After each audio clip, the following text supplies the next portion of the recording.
voltamos então, eu, João Gilberto, com o nosso programa Retrato da História, e hoje nós estamos falando da família real, tá? Então nós temos agora no segundo bloco uma pessoa muito importante, que é justamente Dom Pedro I. Ele nasceu em 1798 em Portugal e faleceu em 1834 também em Portugal. Dom Pedro I, figura importante da nossa história, né, liderou o processo da liberdade brasileira e garantiu a unidade do território brasileiro. Então aí vocês vão ver uma imagem, né, uma ilustração de Dom Pedro, aí toda com a sua indumentária, que foi uma personalidade muito importante para o nosso país, polêmico, mas que realmente deu um outro impulso ao nosso país, tá?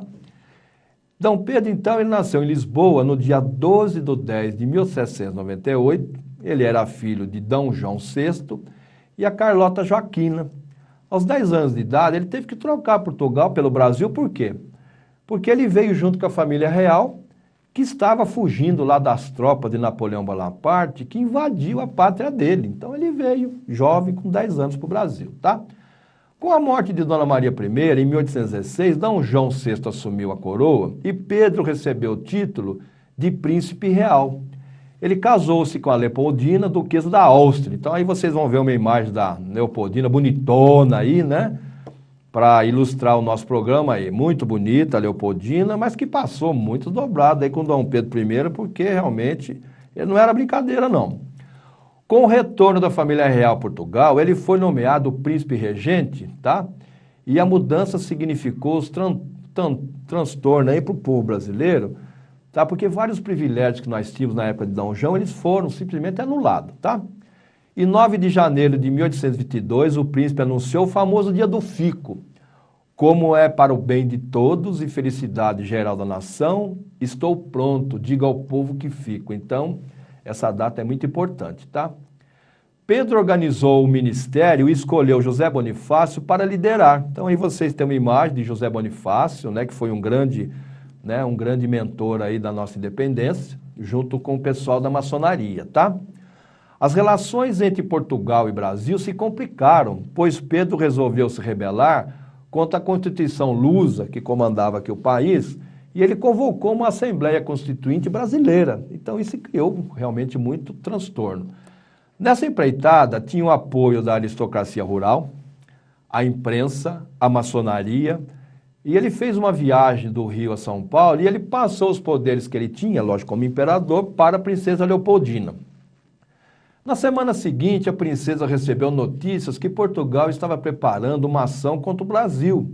E sem tempo para aguardar o marido, juntamente com José Bonifácio, prepararam as condições políticas para a proclamação da independência. Então aí vocês têm uma foto, no caso da Assembleia, né, dos constituintes que existiam no Rio de Janeiro, a Leopoldina, José Bonifácio e outras pessoas, tá? Assim, em 7 de 9 de 1822, às margens do Riacho do Ipiranga, aqui em São Paulo, Dom Pedro I proclamou a independência após ler um comunicado de Leopoldina e Bonifácio justamente sobre a situação lá de Portugal. Enquanto aguardava o retorno de Dom Pedro ao Rio de Janeiro, Dona Leopoldina idealizou a bandeira imperial, tá? Inclusive o hino da independência do Brasil foi composto pelo Dom Pedro I, tá? Então aí vocês têm uma imagem muito bonita da bandeira, né? Justamente do Império. Inclusive no final do nosso programa nós vamos colocar o hino e a bandeira tremulando, muito bonito, justamente desse período do Império, tá? Dom Pedro, ele foi proclamado, consagrado e coroado imperador e defensor perpétuo do Brasil, tá? Como os constituintes tiraram os poderes, o que ele fez? Ele dissolveu, né, todo o processo de constituinte e instituiu a sua própria Constituição em 1824, né, proclamando um poder moderador pela monarquia, tá? Então, veja bem, pessoal, só um comentário breve. Houve a independência do Brasil, mas nós continuamos com o regime de império, porque outros países, o que tiveram? Estados Unidos e outras nações aqui próximas da nossa, tiveram a sua independência, mas já iniciaram um processo de república. A independência do Brasil, ela teve essa conotação, continuou o mesmo sistema de monarquia, tá? Uma carta magna imposta por Dom Pedro desagradou quase todas as províncias, e o imperador foi perdendo prestígio junto à população. Com vários contratempos, morte da princesa Leopoldina, caso com a Marquesa de Santos, guerras de províncias, ministros divergentes e com a morte de Dom João VI lá em Portugal em 1831, ele abdicou do trono e passou, né, ao seu filho Dom Pedro II, que tinha só 5 anos de idade, criando o sistema de regência que foi até 1840, tá? Em Portugal teve que combater Dom Miguel, seu irmão, que havia usurpado o trono de Maria da Glória, também sua irmã, doente, morreu de tuberculose com apenas 36 anos em Queluz. Seus restos mortais estão no Museu do Ipiranga, na cidade de São Paulo, local onde, através do seu feito, libertou o país, né, o Brasil, da coroa portuguesa. Então aí vocês têm uma imagem lá do nosso Museu do Ipiranga aqui, onde estão os restos mortais de Dom João, tá? Aliás, desculpe, de Dom Pedro I. Então, pessoal, nesse segundo bloco nós falamos de outra personalidade também da família real, que foi Dom Pedro I, muito importante.